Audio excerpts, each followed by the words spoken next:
My name's Peter Ross and I'm originally from Yorkshire. When I came to Morecambe in '63 I got a job at Pontins carrying luggage.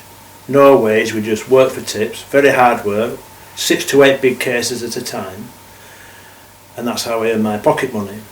And I bought my first record player, the old style in the suitcase, and Woolworths on prom you go by the singles, 6 and 8 as they were then. But one day I was walking past the main building in Pontins, and it was called the Barangaria, which was based on the ship the Barangaria, and at the side was a little cafe bar come nightclub come something for the younger people in the camp, and it was absolutely rammed, and there was a big group of people outside. So I heard this music, so I thought, well, I'm going to have a look at this. So I forced my way in, and there were 2 guitarists and a drummer, and they were playing Apache, and the lead guitarist was throwing his guitar around. It was a red guitar like Hank Marvin, and I thought it was absolutely wonderful. And after that all my money went on pop music.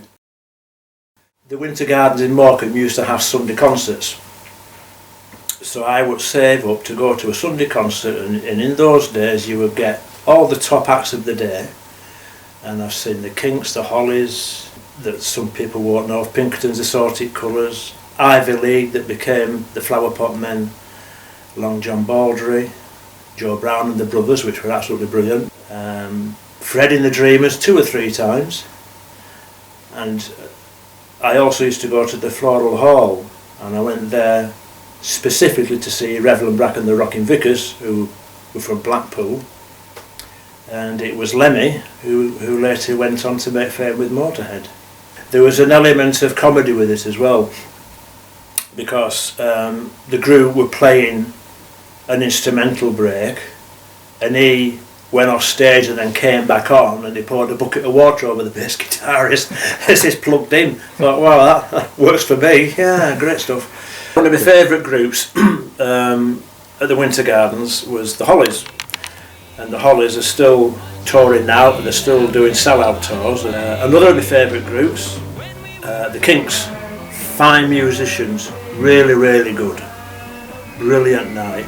The Who, what can you say, brought the house down, superb, but loud. You know, when you came out you didn't know which direction to go in your earring and gone. I mean, I've always been a fan of the Who, even for when they first did Legal Matter. Well, we all know that they smashed stuff up, or they did back then, you know, and but it was all done in some sort of humour, and I do remember the drums getting kicked around, and at the very end, you know, and the guitar getting smashed, which he must have a selection of old guitars that would just about play it last song and then they could break them. In fact, I can't really say I was disappointed in anybody, because I think back in the 60s, because there wasn't the electronic enhancements that they have now, I think that the bar was quite high.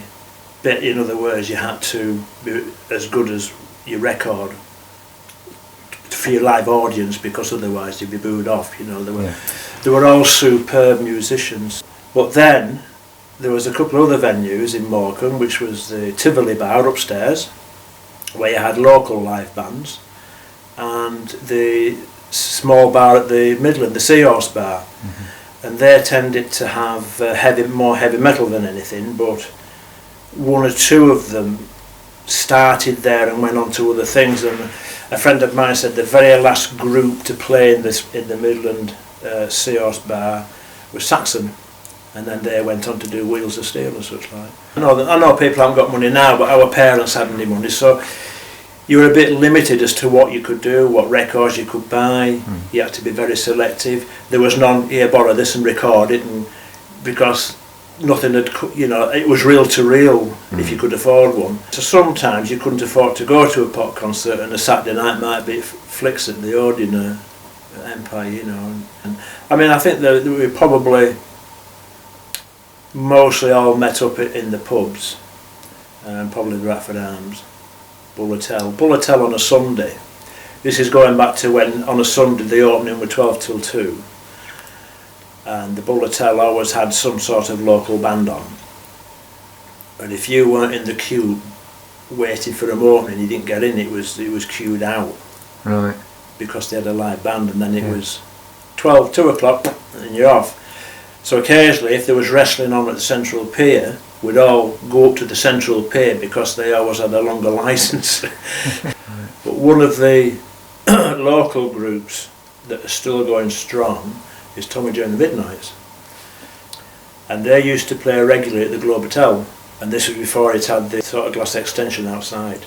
They always played the format of Searchers, Shadows, Clifford, all the 60s stuff then, but they're really very good. And you could never even get in the Globe when they were on. And what the Globe used to do, they used to open all the sash windows so all the kids and anybody else that couldn't get in could watch them through the windows. Well, yeah, the Friend of the Dreamers, they came. I've seen them twice at the Winter Gardens, and then sometime in the 70s they did a show at the Alhambra. The group came on playing whatever, and there was no sign of Freddie Garrity. So we're looking at the group playing. Where's Freddie? And then all of a sudden there's a piercing scream, and he was sat right in the middle of the audience, and he leapt up like he does. So all the people who hadn't noticed who it was next to them all jumped up and screamed, and then he ran onto the stage and leapt up like he did, and off they went, and really, really good night. Very enjoyable. You got your money's worth of Freddie Garrity for certain, and he had a good voice.